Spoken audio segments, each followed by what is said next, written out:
खेत में छौरी खेत में छौरी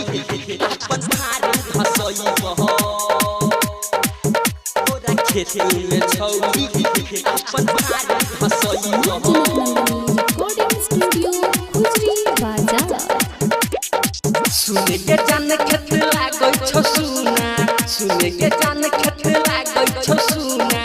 कहा तो हम कोइल देहबो तोरा खेत में छौरी अपन भार धसई बहो तोरा खेत में छौरी के अपन भार धसई बहो सुने के जान खेत लागै छौ सुना सुने के जान खेत लागै छौ सुना कहा तो हम कोइल देबो तोरा खेत में छौरी अपन भार धसई बहो तोरा खेत में छौरी के अपन भार धसई बहो तोरा खेत में छौरी खेत में छौरी अपन भार धसई बहो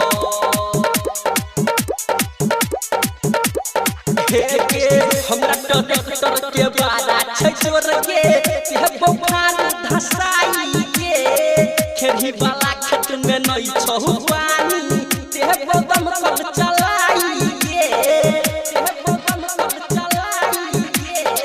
भले के छौरी चलाई ले 2 घंटा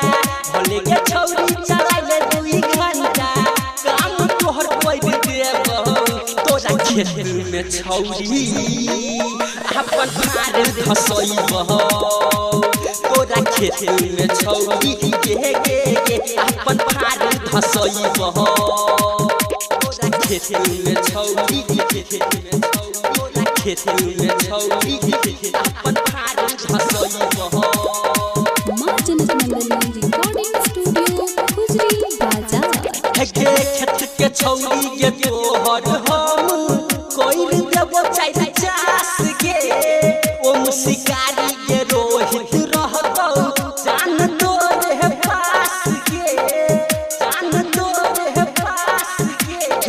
तेल के जान केतनो छई के महंगा तेल के जान केतनो छई के महंगा फ्रीया में कोइल देबो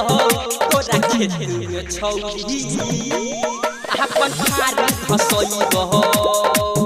तोरा खेत में छौरी के अपन भार धसई बहो टेंशन ना लिए हम ही जोतबा।